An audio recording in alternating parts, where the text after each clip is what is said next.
Aleluya, gloria a Dios, amén. Bien, estamos por aquí de vuelta.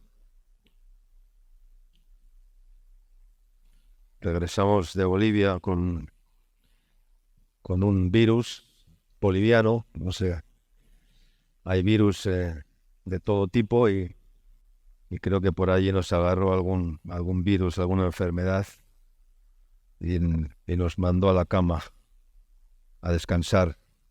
A veces el Señor te manda también a descansar, ¿no? Para que pares un poquito, ¿no? Y todo lo hace el Señor para bien, amén. Bien. No hay posibilidad de vivir el Evangelio sin la cruz. ¿Cuántos dicen amén? Nadie puede vivir este Evangelio que nos ha sido dado, que nos ha sido entregado, sin que la cruz haga su trabajo. Y el trabajo que hace la cruz no es solamente un trabajo de salvación, de redención, de abrirnos el camino hacia encontrarnos con el Señor, ¿no? Sino que yo creo que el trabajo de la cruz es un trabajo de demolición diario en nuestras vidas. Y la mayoría de los cristianos viven la cruz solamente pues como una teoría, ¿no? Como un dogma, como una religión. Y la cruz la tenemos que vivir como una experiencia personal en nuestras vidas, ¿no? La cruz no solamente es el inicio del camino hacia la salvación, sino que la cruz es el proceso de santificación y de transformación que Dios quiere hacer en nuestras vidas. Y además es también el final del camino. Todo empieza y todo termina con la cruz. Amén. No podemos tener la cruz solamente como un objeto, ¿verdad? A veces tenemos la cruz como un símbolo, como un objeto, ¿no? Algunos se ponen la cruz en el cuello y se cuelgan una cruz, otros la ponen en la pared, encima de la cama, cuelgan un crucifijo, otros la ponemos, allí tenemos una cruz, por ejemplo, pero la cruz puesta en un lugar, la cruz, por muy bonita que la queramos hacer de colores, formas variadas, no deja de ser un objeto en el cual sí Jesús murió y en el cual Jesús fue crucificado. Pero tenemos que ir más allá del entendimiento de la cruz, ¿no? Pablo dijo, juntamente estoy crucificado con Cristo, ¿no? Y ya no vivo yo, mas vive Cristo en mí. Estaba diciendo que la cruz era una parte de su vida, o sea, que era algo que estaba en él, que no podía él vivir sin cruz. La cruz era para él algo que estaba crucificado juntamente con Cristo. Es decir, la cruz no solamente fue para Cristo, sino que la cruz también fue para mí, ¿no? Y repito, el trabajo de la cruz es un trabajo de demolición constante en nuestras vidas, un trabajo de desconstrucción de costumbres, de hábitos, de fortalezas, de argumentos, de engaños que hemos construido nosotros mismos fuera de la cruz. Y por eso necesitamos volver a la cruz, ¿no? La cruz tiene que aparecer constantemente en nuestras vidas, porque si no, no estaremos viviendo un evangelio como el que Jesucristo predicó. Jesucristo, Pablo habla de la cruz, habla de la palabra de la cruz, que es locura. Dice que para los judíos es tropezadero, para los gentiles locura, pero para nosotros, los que hemos creído, es salvación y vida eterna. ¿Cuánto dicen amén? Vamos a leer 2 Corintios, en el capítulo 4, versículos del 7 al 12. Dice, pero tenemos este tesoro en vasos de barro. Está hablando de la fe, el tesoro de la fe, que es el mayor tesoro, porque la fe nos lleva a la salvación, la fe nos lleva a todo lo demás, ¿no? La fe es el tesoro que hay que cuidar, que hay que encontrar, que hay que guardar. Pero tenemos este tesoro en vasos de barro, dice, para que la excelencia del poder sea de Dios y no de nosotros, que estamos atribulados en todo, mas no angustiados, en apuros, mas no desesperados, perseguidos, mas no desamparados, derribados, pero no destruidos, llevando en el cuerpo siempre por todas partes la muerte de Jesús, para que también la vida de Jesús se manifieste en nuestros cuerpos. Porque nosotros que vivimos siempre estamos entregados a muerte por causa de Jesús, para que también la vida de Jesús se manifieste en nuestro cuerpo mortal, de manera que la muerte actúa en nosotros y en vosotros la vida. Que el Señor bendiga su palabra. Aquí Pablo estaba diciendo, llevando en el cuerpo siempre por todas partes la muerte de Jesús, llevando siempre, dice, en el cuerpo por todas partes la muerte de Jesús. Estaba hablando de la cruz. Ese es el efecto de la cruz. Cuando la cruz deja de ser un símbolo, cuando la cruz deja de ser una teoría, cuando la cruz deja de ser solamente un discurso hablado, ¿no? Porque la llevamos incorporada a nuestras vidas. Es como nuestra compañera de viaje. No podemos viajar en la vida cristiana separados de la cruz. La vida cristiana la tenemos que vivir y nuestra compañera de viaje tiene que ser la cruz, la cruz, la cruz. La cruz siempre tiene que estar con nosotros, en nosotros, conviviendo con nosotros. Si no, nunca podremos vivir el Evangelio como Jesús nos enseñó.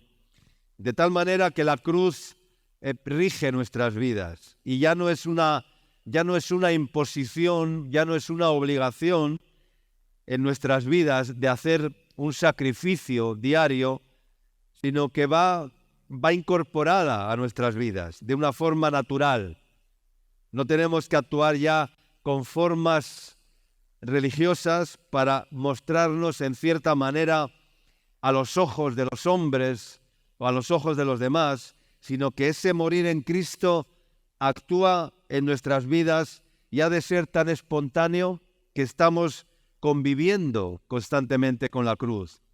Y ya no tenemos que fabricar nada en un laboratorio religioso, ¿no? A veces la iglesia, los cristianos tienen que fabricar algo que no tienen, ¿no? Y tienen que ir al laboratorio de la religión y empezar a fabricar lo que no tenemos.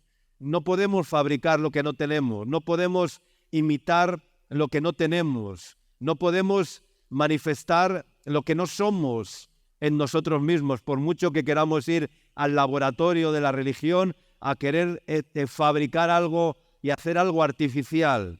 Eso no funciona. La cruz tiene que aparecer en nosotros constantemente en nuestras vidas, porque camina con nosotros, porque convivimos con la cruz, porque con Cristo estoy juntamente no crucificado y ya no vivo yo, mas Cristo vive en mí, decía el apóstol Pablo. Entonces, hermanos, ya no tenemos que ir a fabricar nada, ¿no? Sino que debemos comportarnos, ¿no? de esa manera, ¿no? La cruz actuando en nosotros, ¿no? Y tú mismo, por donde vas mostrando la muerte de Jesús y a la vez la vida de Jesús, porque no se puede mostrar la vida de Jesús sin antes pasar por la cruz. Y por eso dice, ¿no? Llevando en el cuerpo siempre por todas partes la cruz, la muerte de Jesús, para que también la vida de Jesús se manifieste en nuestros cuerpos. Así que, hermanos, ese es el propósito de la cruz. Y este es el verdadero evangelio. Y no es un evangelio pues de discurso solamente, de palabras solamente, sino que es un evangelio donde la vida de Dios se manifiesta de una forma espontánea en nuestras vidas. La vida de Dios se tiene que manifestar espontáneamente. No la podemos fabricar, repito. No puedes fabricar lo que no tienes. No puedes imitar lo que no tienes, lo que no eres. No puedes fabricar la vida de Dios. No puedes imitar la cruz. No puedes decir yo estoy con Cristo juntamente crucificado, porque tus acciones, tus hechos, tu vida van a manifestar si verdaderamente estás con Cristo juntamente crucificado. Porque la cruz ya nos ha despojado de las armas humanas. La cruz te despoja de todo. La cruz te despoja absolutamente de todo. Jesús en la cruz fue despojado completamente, despojado de su divinidad, despojado de su poder, de su autoridad, despojado de todo. La cruz te despoja de todo, de toda humanidad, de toda religiosidad, de todas las formas y conductas aparentes, de las palabras aprendidas para quedar bien con los demás, despojados de toda hipocresía, despojado de ti mismo, despojado de todo, de tu propia justicia, de tu propia justificación, de tu propia... La cruz te despoja de todo. Es el espíritu de la cruz. O si no, es del otro espíritu, que es el espíritu del mundo o el espíritu humano, ¿no? ¿De qué espíritu somos, no? Dice la palabra de Dios en el Evangelio de Juan, en el capítulo 12, seguramente lo hemos leído muchas veces, ¿no? Pero no se trata de haber leído muchas veces unos versículos, sino de que verdaderamente hayan impactado y hayan hecho una realidad en nuestras vidas, ¿no? Dice que había ciertos griegos, Juan capítulo 12, versículo 20, dice, había ciertos griegos entre los judíos, entre los que habían subido a adorar en la fiesta, y estos pues se acercaron a Felipe, que era de Betsaida de Galilea, y le rogaron diciendo, Señor, quisiéramos ver a Jesús. Quisiéramos ver a Jesús. Querían ver a Jesús. Entonces, y eran unos griegos. Para los griegos la cruz era una locura. Para los judíos la cruz era un tropiezo.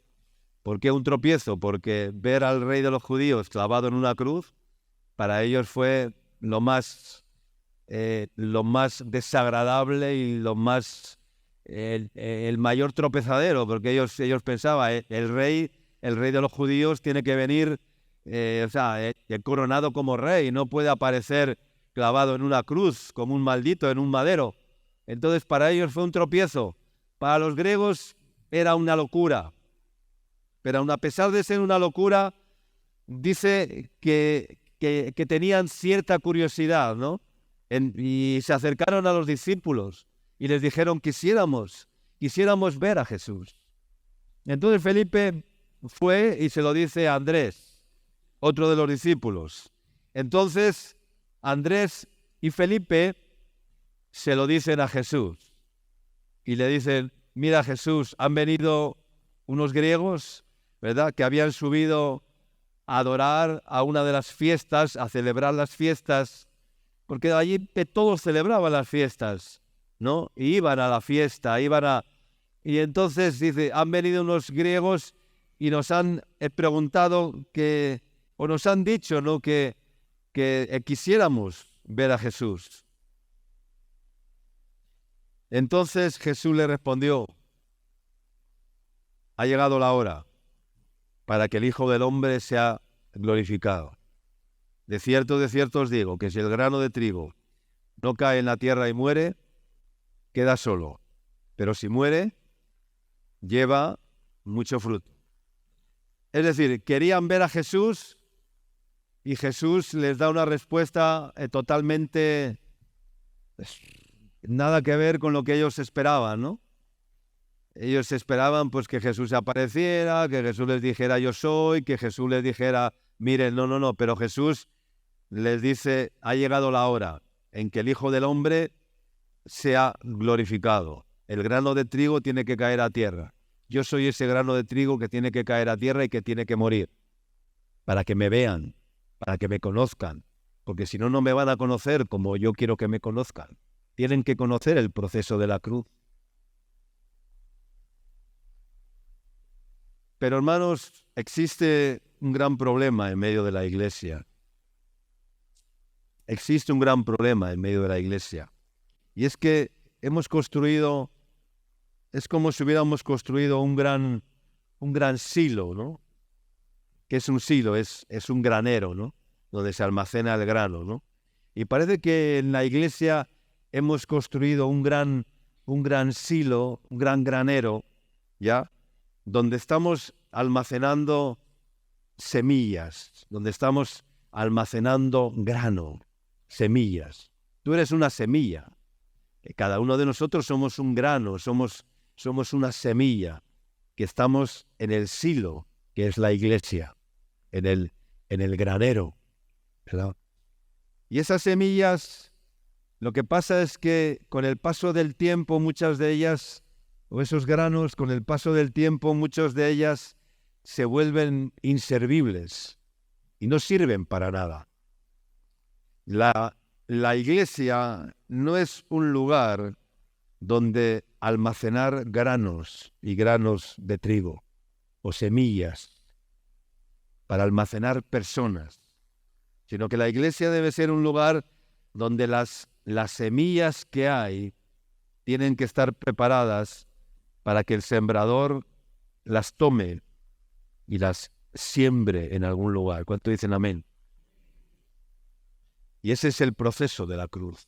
Ese es el grano de trigo que cae a la tierra para que muera. Y una vez que muere, entonces, una vez que ha sido sembrado, puede llevar mucho fruto. Pero si esas semillas viven cómodamente en el silo, en la iglesia, la comunidad, nuestras comunidades están llenas de semillas, pero son puramente semillas que no dan fruto, que están ahí llenando el silo, llenando el granero.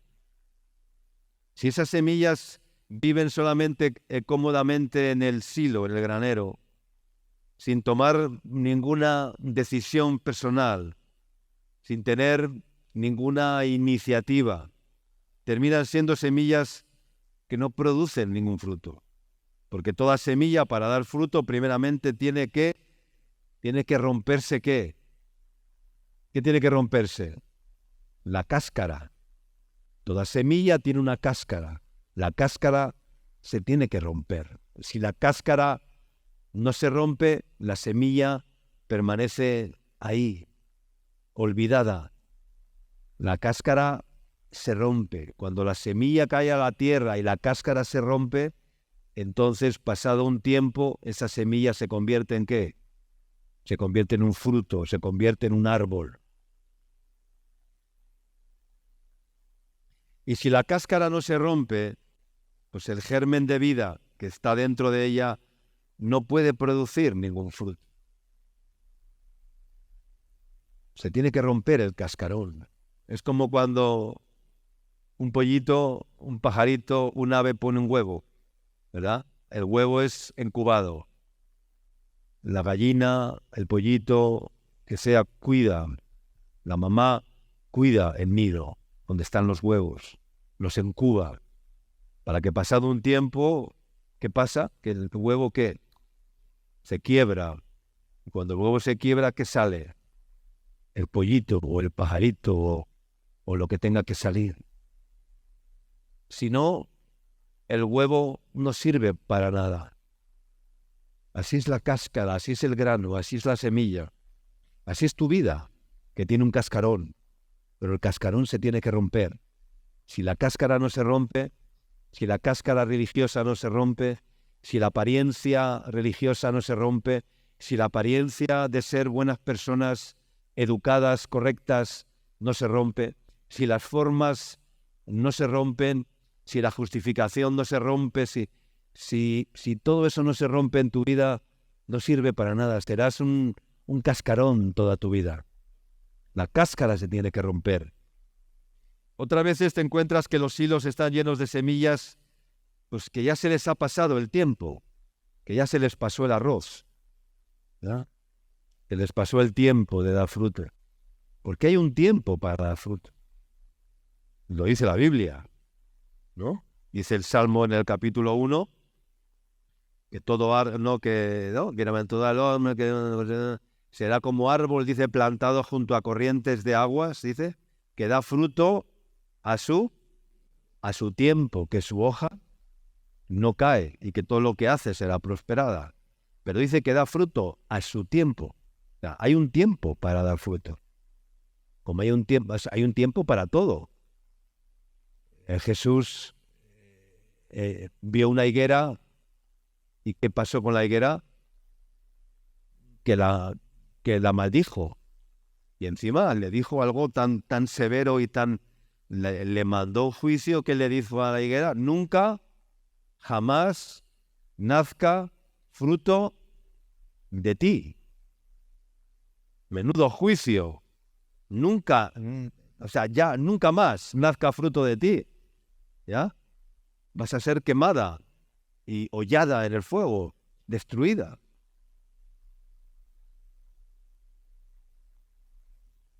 Entonces, a veces encontramos que los hilos están llenos de semillas que ya se les ha pasado el tiempo, están ahí almacenados en el silo, pero se les pasó el tiempo de dar el fruto.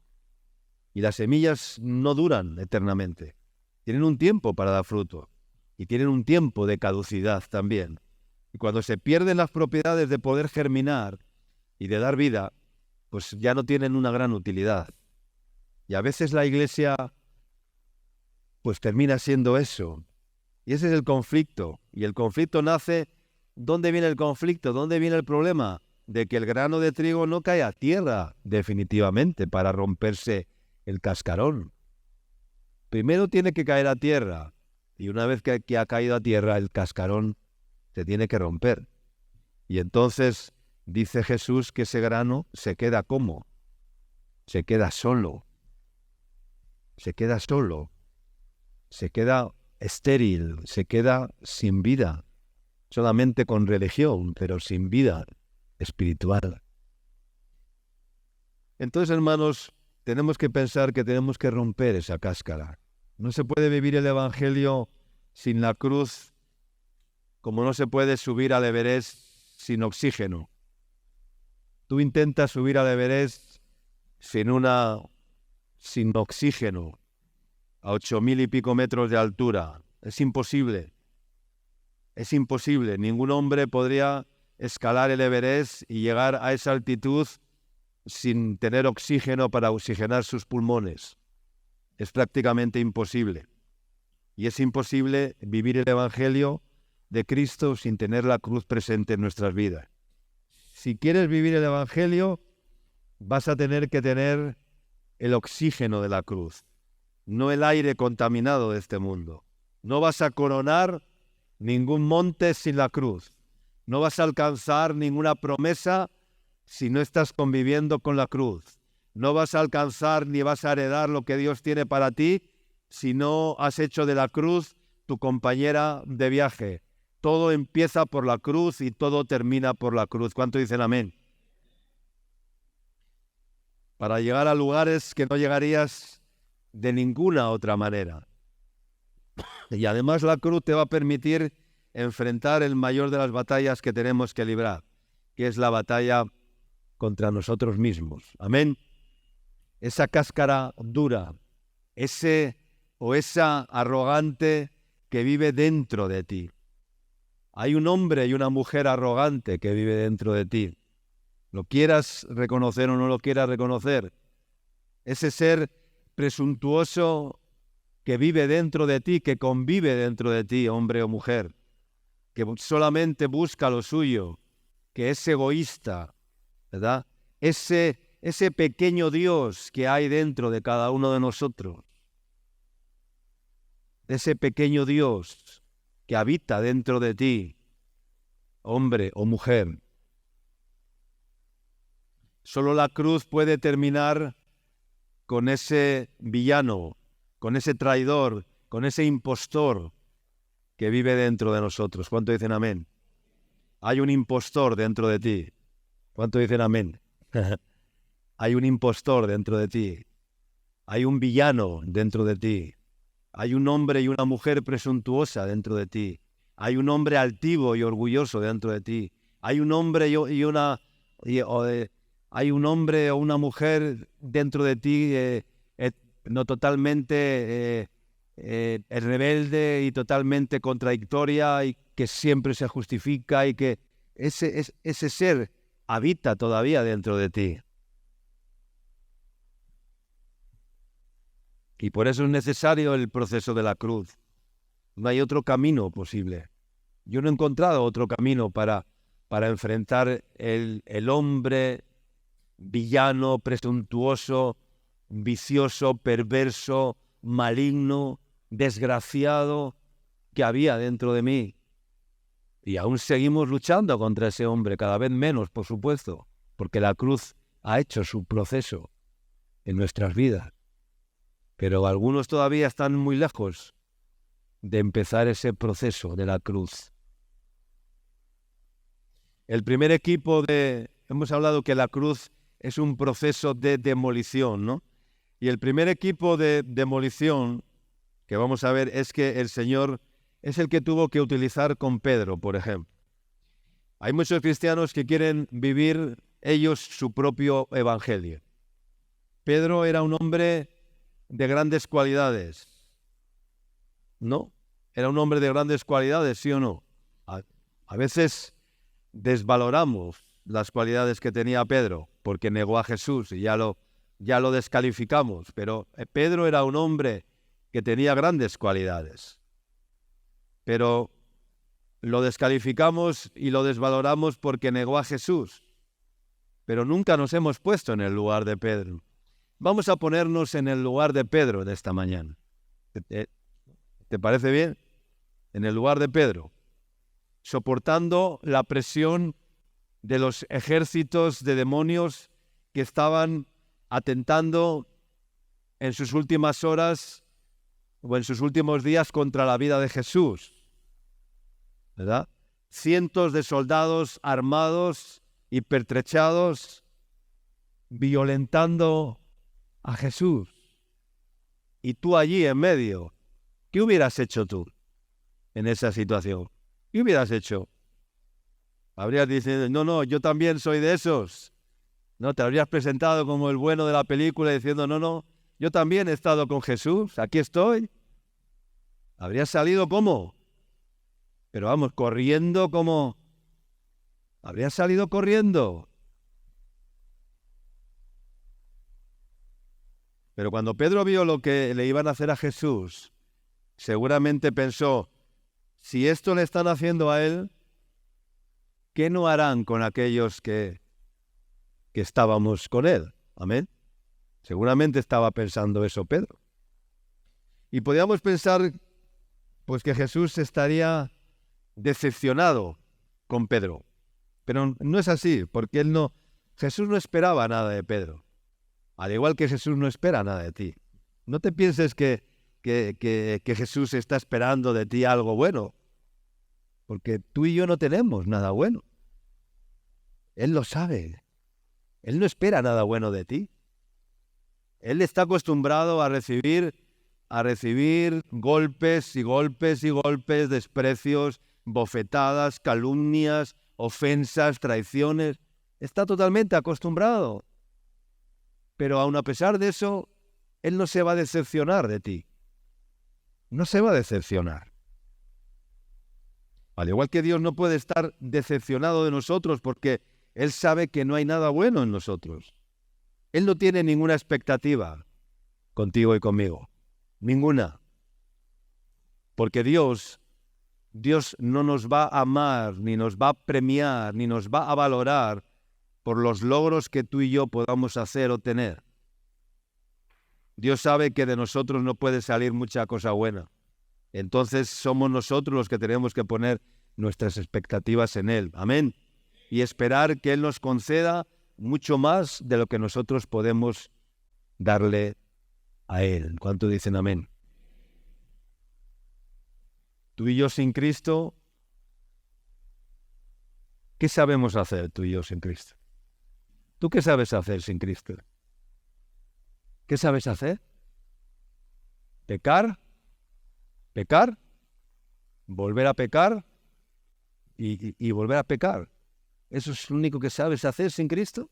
Yo es lo que sabía hacer sin Cristo. Pecar y pecar y pecar. No sabía hacer otra cosa. El hombre sin Cristo solo sabe pecar. Y por eso necesitamos convivir diariamente con la cruz. Pedro era un hombre extraordinario, temperamental, decidido, siempre queriendo y dispuesto a hacer lo que fuera por el Señor. ¿Sí o no? ¿Lo dijo o no lo dijo? ¿Lo dijo? Estaba dispuesto a hacerlo, que luego no lo haría, pero ¿estaba dispuesto o no estaba dispuesto? Iré contigo hasta la muerte si es necesario. Aunque todos estos te negaren y se escandalicen de ti, yo nunca te negaré. Es decir, había una disposición. Él quería ir con Jesús a la muerte, estaba dispuesto. Que luego pudiera o no pudiera conseguirlo es otro tema, pero estaba dispuesto. Nosotros, yo creo que aún no estamos ni preparados para decir, Señor, contigo estoy dispuesto a ir hasta la muerte. No se lo hemos dicho nunca al Señor. No sé si tú se lo habrás dicho alguna vez. Pero se enfrentó con un gran conflicto en su vida. Él quería seguir a Jesús hasta la muerte. Y Jesús le advirtió, Lucas capítulo 22, versículo 31, creo que no lo tenían anotado. Lucas 22, 31 dice, Simón, Simón, he aquí Satanás os ha pedido para zarandearos como a trigo, pero yo he rogado por ti que tu fe no falte. A ver, ¿cuántos son aquí conscientes en esta mañana de que su fe va a ser probada? Levante la mano. ¿Cuántos? O sea, todos, ¿no? Porque la Biblia dice que nuestra fe será como, va a ser probada, ¿no? ¿Y cuántos saben cómo va a ser probada su fe? ¿Cuántos saben cómo va a ser probada su fe? A ver, ¿cuántos? Ya hay menos. ¿Cuántos saben cómo va a ser probada su fe? Algunos piensan que su fe va a ser probada porque el Señor te tiene aquí anotado, pues esto, venías a la iglesia, asististe 2 domingos al mes, 4 domingos al mes, te tienen anotado porque conoces un poco la Biblia, porque conoces los libros de la Biblia, ya, y bueno, ahí está, aprobado, porque conoces los libros de la Biblia, porque has venido a la iglesia, porque eres parte del coro de la iglesia, porque eres parte del equipo de ancianos, de diáconos de la iglesia, porque incluso alguna vez has predicado en la iglesia, porque sirves en los diferentes ministerios de la iglesia, porque haces esto, porque haces aquello. ¿Así va a ser probada tu fe? No. ¿Cómo va a ser probada tu fe? Hágale al que está a su lado, así, muévale al que está a su lado, así fuerte. Un temblor, ya, fuerte. Dele un movimiento al que esté a su lado, fuerte. Agítelo. Como si estaría con la coctelera. Agitando la coctelera. Con zarandeos. Diga conmigo, con zarandeos. Porque no hay otra manera de probar nuestra fe. El Señor nos va a zarandear. ¿Qué es para ti un zarandeo? Un temblor como el que hubo el otro día. Ya, eso es un temblor, ¿no? Pero la tierra tiembla, pero si tú no tiemblas, ¿de qué sirve que tiemble la tierra si tu corazón no tiembla delante de la presencia de Dios? Tiemblas por miedo, por decir, a ver, no se vaya a caer el edificio encima y me aplaste y me muera. Pero no tiemblas de miedo y de temor, no de miedo, no tiemblas de temor de Dios, por temor a Dios. Este es el sanandeo. Vamos a leer Mateo 26, versículo 30 al 35. Dice, cuando hubieron cantado, Mateo 26, 30 al 35. Dice, cuando hubieron cantado el himno, salieron al monte de los olivos. Y esto es muy curioso. Dice que habían cantado, ¿qué? El himno. Habían cantado, ¿verdad? Estaban, como cuando venimos a la iglesia y cantamos, ya, hemos cantado himnos, ¿verdad? Ellos también habían cantado el himno. Y habían salido por el camino después de cantar. Estaban alegres, habían cantado, ¿verdad? Y entonces Jesús les dice, a ver amigos, ya, habéis cantado, pero la vida no solamente consiste en cantar, ¿ya? ¿Qué les dijo Jesús? Estáis muy alegres, os veo muy contentos, muy cantarines, ¿no? Habéis cantado himnos, ¿verdad? Qué alegres estáis. Verso 12, Jesús les dijo, todos vosotros os escandalizaréis de mí esta noche, porque escrito está, heriré al pastor y las ovejas del rebaño serán dispersadas. Heriré al Señor y todos ustedes, cada uno a guardar su vida, a cuidar lo suyo. Heriré al pastor y las ovejas serán dispersadas. Pero después que haya resucitado, iré delante de vosotros a Galilea.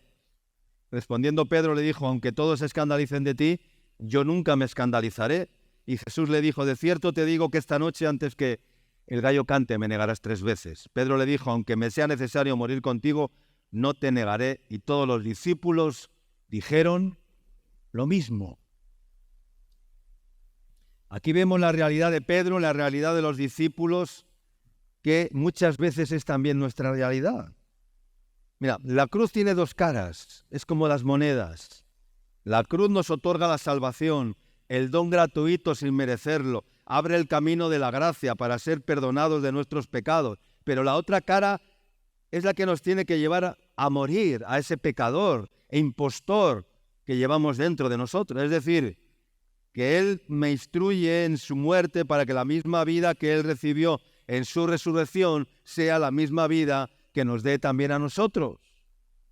Y por eso Pablo decía, ¿qué decía Pablo? Cada día muero. Pero Pablo, ¿por qué? ¿Por qué dices eso? ¿Por qué dices eso, Pablo? ¿Por qué dices cada día muero? Cada día está presente la cruz. Es mi compañera de viaje y me lleva a vivir cada día como si yo no viviera.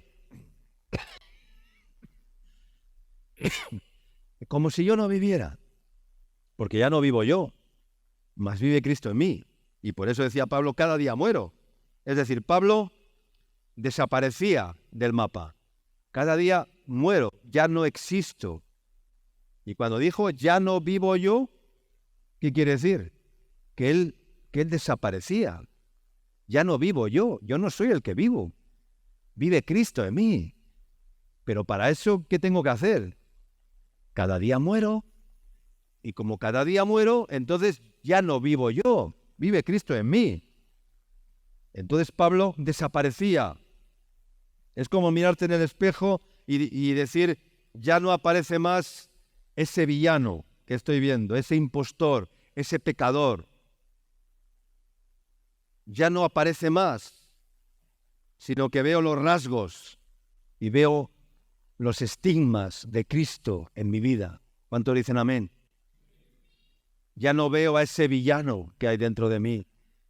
Ya no veo a esa impostora que hay dentro de mí, a ese traidor, a ese pecador que hay dentro de mí, a ese indigno que hay dentro de mí. Jesús llamó a Pedro al ministerio en una barca, donde estaban pescando, ¿recordáis? Y después permite a Pedro nuevamente volver a la barca, hacer lo único que sabía hacer, que era pescar, como está escrito en Juan capítulo 20, cuando se volvieron a pescar decepcionados por segunda vez, vuelven a la barca, ¿verdad? Y Jesús se les aparece, y se le aparece allí a los discípulos y a Pedro, a 7 discípulos, ¿verdad? Para restaurarles, ¿verdad? A demoler esa actitud que tenía Pedro, que él podía vivir su propio evangelio. Y Jesús continuó demoliendo la vida de Pedro. Después que se apareció a 7 de sus discípulos, como estoy diciendo, en el mar de Galilea, cuando habían vuelto a pescar, y después de presentarse a ellos nuevamente para que echaran la red a la derecha de la barca, y después sacó un pez a la orilla, lo puso sobre las brasas y se sentó a comer con ellos y les dio de comer. Y después de haber comido, les dijo a todos, y especialmente se dirigió a Pedro, como está escrito en Juan capítulo 21, versículo 15 al 19. Cuando hubieron comido, Jesús dijo a Simón Pedro: Simón, hijo de Jonás, ¿me amas más que estos? Le respondió: sí, Señor, tú sabes que te amo.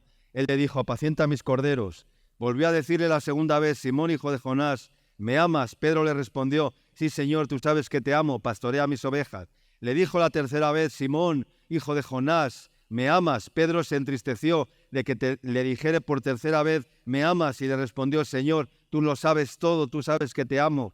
Jesús le dijo: apacienta mis ovejas. De cierto te digo, cuando eras más joven te ceñías e ibas donde querías, mas cuando ya seas viejo te ceñirá, extenderás tus manos y te ceñirá otro y te llevará donde no quieras. Eso dijo, dando a entender con qué muerte había de glorificar a Dios.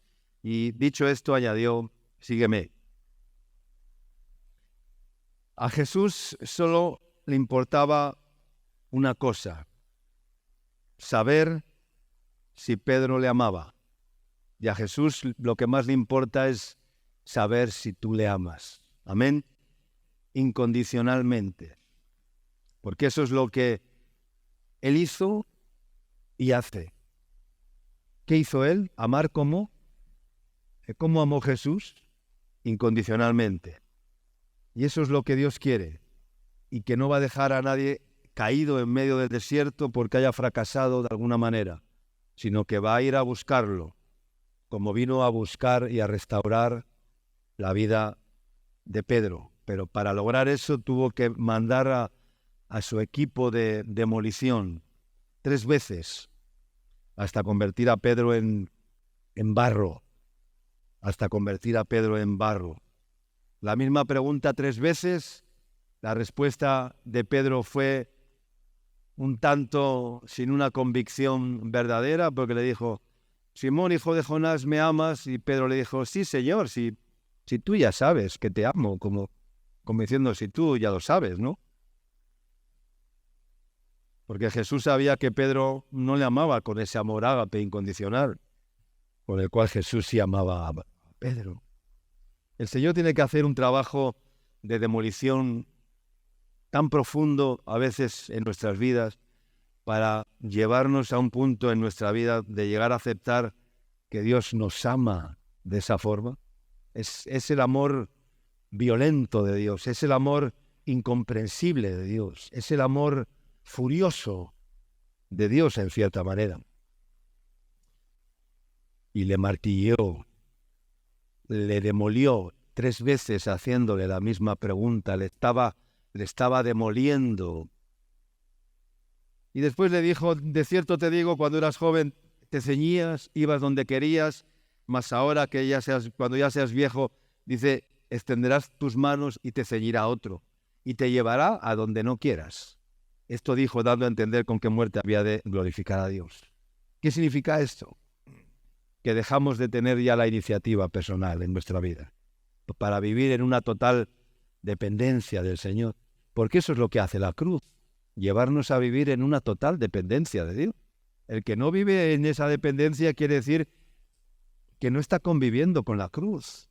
Y por eso Jesús le dijo a Pedro: de cierto te digo, Pedro, que Cuando eras más joven, te ceñías, ibas a donde quieras, a donde querías, pero cuando seas ya viejo, te ceñirá otro y te llevará a donde no quieras. Ya no serás tú el que decidas dónde vas o qué hacer o qué decir. No, ya no. Te ceñirá otro, te gobernará otro, reinará otro sobre ti. Otro será el que te dirija, el que te gobierne. ¿Por qué?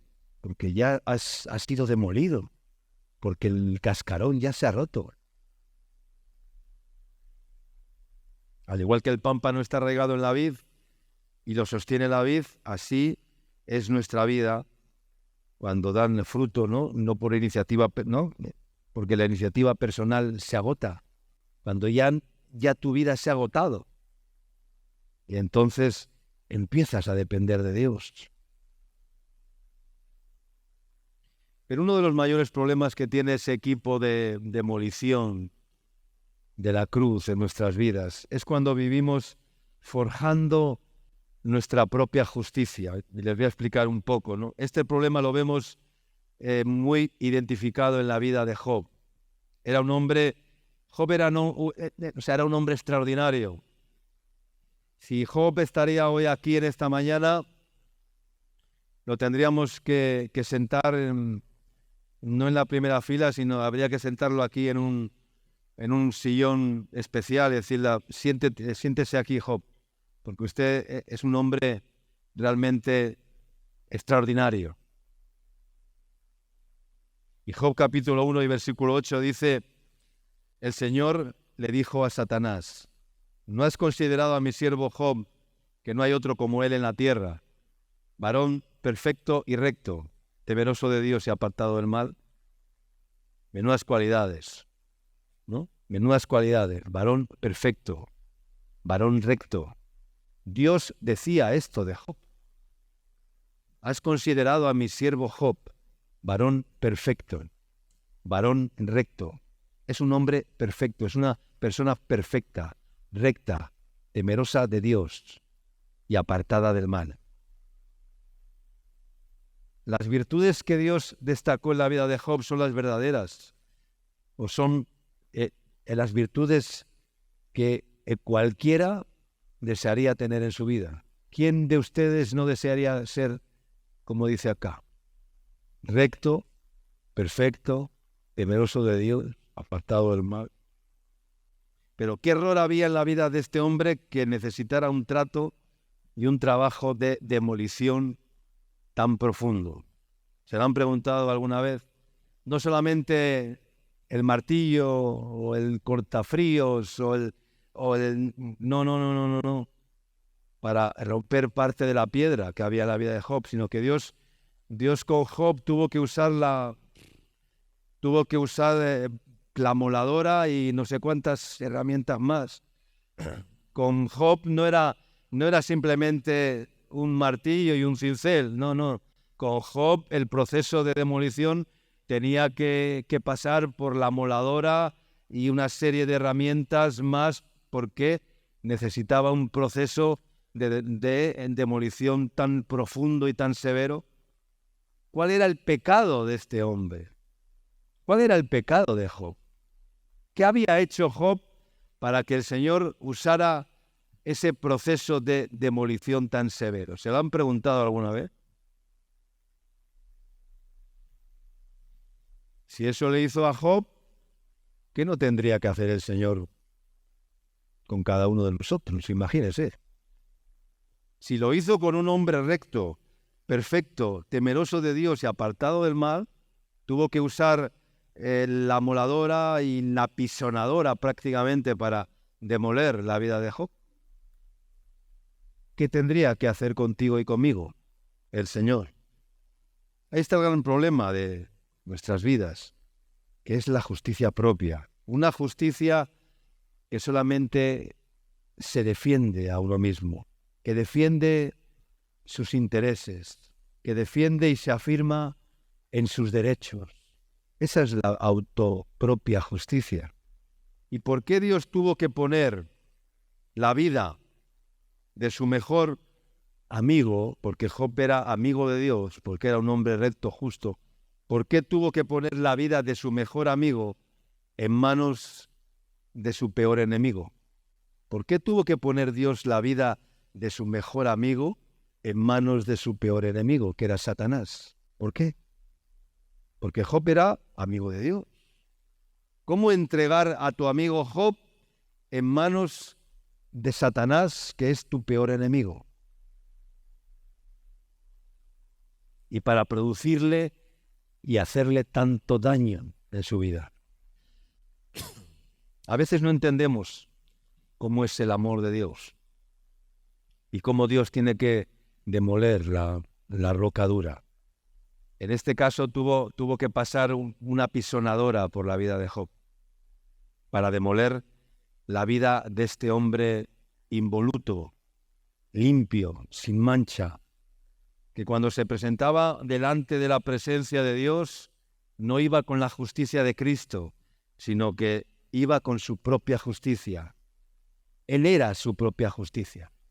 Él era justo en sí mismo. Él se pensaba que era justo en sí mismo. Se creía tan recto y tan correctamente moral que se ponía un velo para no mirar a otras mujeres. Imagínense. Era tan correcto, tan moralmente correcto, que se ponía un velo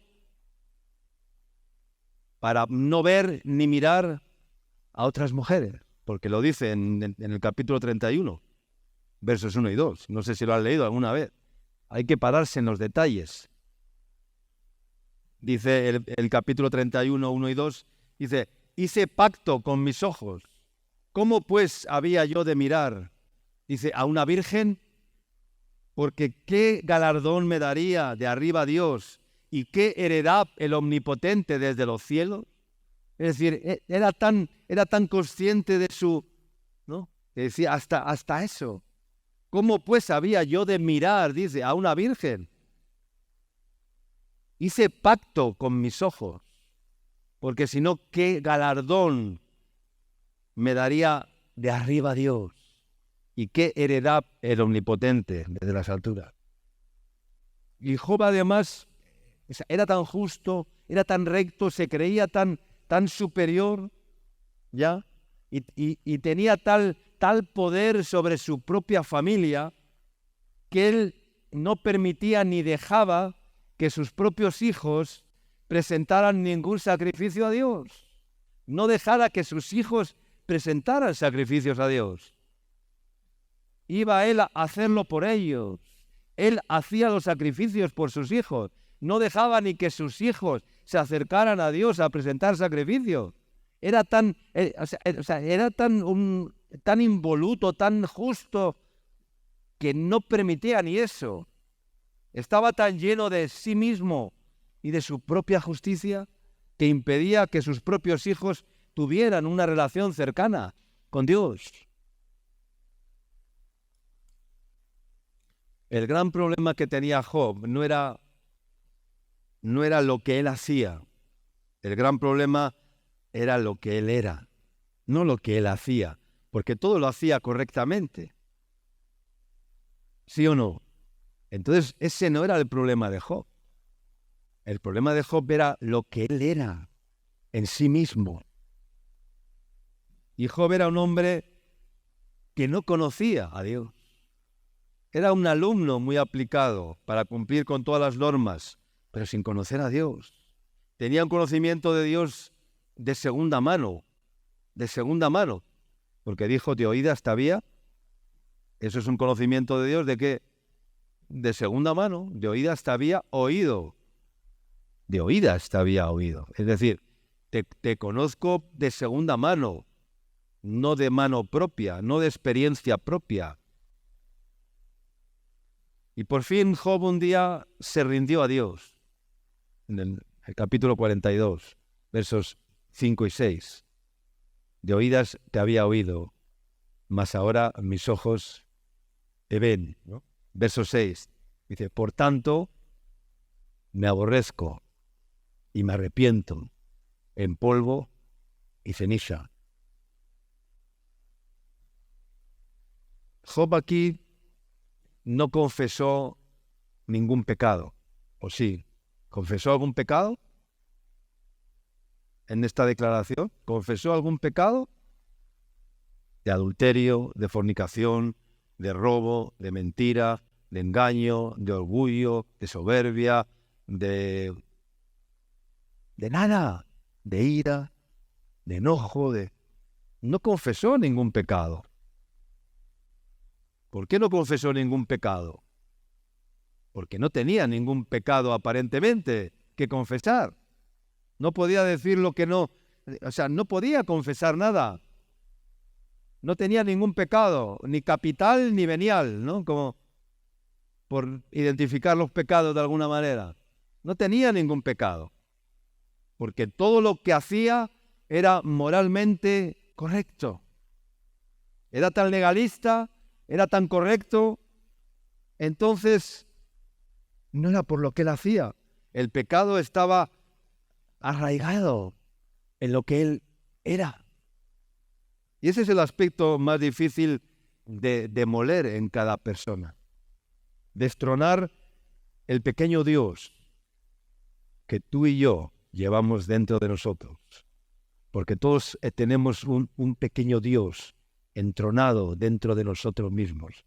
Y ese pequeño Dios tiene que ser destronado, tiene que ser demolido. ¿Cuántos dicen amén? Tiene que ser quitado, sacado. Demoler al villano, sacar al impostor que llevamos dentro y dejarnos amar por Dios. Amén. Dejarnos amar por Dios. Yo me he dado cuenta que hay muchas personas que no se dejan amar. Y esto es triste, ¿eh? No dejarse amar. Humanamente hay personas que no se dejan amar, que son difíciles de amar. No se hacen amar. Son odiosas, ¿no? En cierta manera. Y cuando les quieres amar, no te lo permiten. No se dejan amar. Son tan, ¿verdad?, que no permiten que nadie les ame. Quieren ser tan duros, tienen un cascarón tan fuerte, ¿verdad?, que no se dejan amar. Y así también hay personas que no se dejan amar por Dios, que se resisten al amor de Dios, que Dios les quiere amar, pero ellos no rompen el cascarón, nos destronan al Dios, al Diosito pequeño que llevan dentro. Por eso eso de decir Diosito y Papito, creo que había que... Yo sé que ustedes son muy latinos y les gustan los diminutivos, pero creo que a Dios no hay que llamarle Papito, ni Diosito. Dios es un Dios muy grande para llamarle Diosito.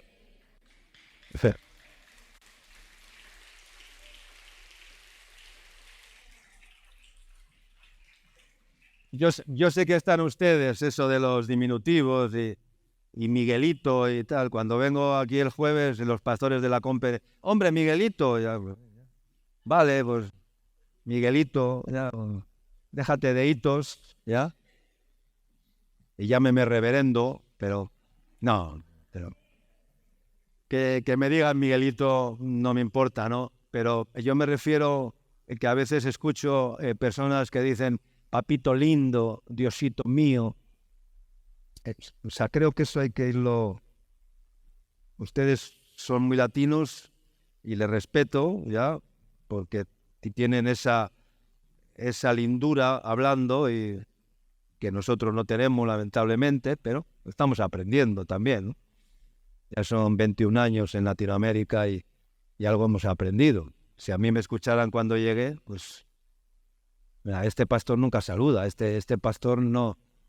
O sea, tenía que besar a todas las personas que estaban en la oficina cuando entraba. Y yo no soy besucón, ¿ya? Y todas las hermanas y todos los hermanos les tenía que abrazar, les tenía que besar y les tenía que... Y eso no iba conmigo. Te decía, a ver, hermano. Y les veías en la tarde y otra vez, pero si ya te he besado esta mañana, ahora te tengo que volver a besar por la tarde. Ah, por favor. Yo estuve viviendo en Francia y allí los hombres cuando se saludan se dan 3 besos, no 1 ni 2, se dan 3. Ida, vuelta y por si acaso otra vez. El tercero, en la mejilla, por si acaso. No vayan a pensar que... Pero los hombres se saludan así, los franceses, afrancesados. Pero bueno, para no alejarnos de la espiritualidad, porque estamos hablando de un tema muy importante en esta mañana. Amén, hermanos. El último proceso de demolición, ya lo he mencionado, es entender el amor de Dios, entender que Dios te quiere amar. No te hagas el duro, no te hagas la dura, la arrogante, la villana, el villano. No, Dios te quiere amar porque Dios ama a aquellos, además, que son lo peor, que no se lo merecen. Ese es el amor furioso que llamo yo de Dios, el amor violento de Dios. Dios es especialista en amar a los más odiosos del mundo, a los más malos de este mundo. Él es especialista. Porque ese amor furioso de Dios no tiene en cuenta los pecados, aunque hayan sido muy groseros, que podamos haber cometido, sino que Él busca salvar al más indigno de todos.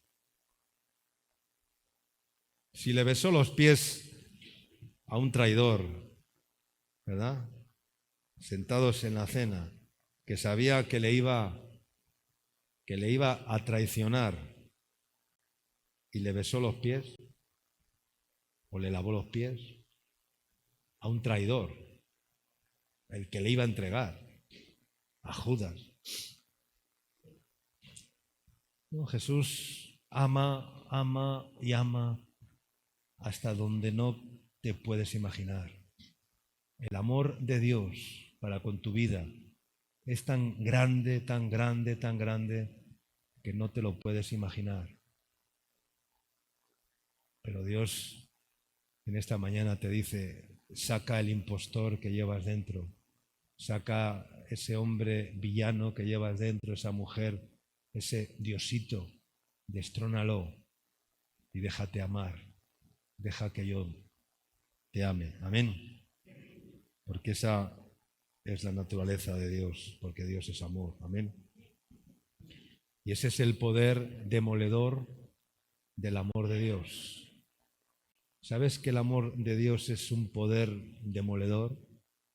Porque el amor de Dios, cuando Dios te ama de esa manera y cuando recibes ese amor de Dios inmerecido, siendo un indigno, siendo alguien pecador, siendo alguien impostor, ese es el equipo de demolición del amor de Dios. Entonces la cruz es un antes y un después. La vida solo tiene sentido cuando te entregas totalmente a Jesús. Amén. Cierra tus ojos, ahí estás. ¿Sí? Y dale una oportunidad a Jesús en esta mañana. Dale una oportunidad a Jesús en esta mañana. Ha rechazado muchas veces quizás el amor de Dios, porque no has querido destronar el hombre, la mujer que hay dentro de ti. No la has querido destronar todavía. Quieres que siga ahí, reinando, gobernando. Y Dios te dice en esta mañana, saca al impostor, a la impostora, saca al hombre, a la mujer que llevas dentro de ti, sácalo en esta mañana y déjate amar. Deja que yo te inunde con mi amor. Deja que yo te ame. Deja que yo te ame. Deja que yo manifieste mi amor por ti. Aleluya. Que yo te quiero amar como no te imaginas, como nadie te ha amado. porque aunque tú no me hayas amado, yo te voy a amar primero, dice el Señor. Aleluya. Porque yo te he amado con amor eterno. Aleluya. Y te amaré con amor eterno.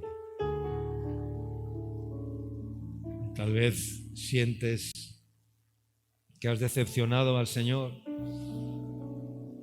El Señor no espera nada de ti, así que Él no se decepciona. Él no es hombre para que se decepcione de ti ni de mí. Los seres humanos nos decepcionamos de las personas, ¿verdad? Cuando no dan lo que nosotros esperamos, cuando no hacen lo que nosotros esperamos que tendrían que haber hecho, porque no devuelven lo que nosotros un día les dimos y decimos, qué decepción, yo esperaba esto de ti, yo esperaba que harías esto, pero no he recibido ningún... Y nos sentimos decepcionados. Pero Dios no es hombre para que se decepcione. Él nunca se va a decepcionar de ti y de mí, porque Él no espera nada de ti, sino que Él revierte para que la expectativa sea de ti hacia Él, no de Él hacia ti. ¿Cuántos dicen amén? Así que no pienses que Dios se ha decepcionado de ti. Él nunca se va a decepcionar. Él te va a perseguir. Él te va a llevar a un punto en el cual ahora te voy a restaurar. Sí, primeramente voy a enviar mi equipo de demolición. Voy a demoler todo aquello que tenga que ser demolido de tu vida. Porque si no hay ese proceso, no hay nada más. Todo empieza por ese proceso de demolición de la cruz. Y la cruz tiene que aparecer. La cruz tiene que hacerse presente en tu vida. Tiene que ser tu compañera de viaje. Viajar con la cruz. Jesús dijo, si alguno quiere ser mi discípulo, níguese a sí mismo, tome su cruz y sígame. Aleluya. Yo te doy una oportunidad en esta mañana. Hay personas aquí que se han sentido rechazadas por Dios y que en esta mañana quieren decirle, Señor, quiero volver a ti. Quiero volverme a ti.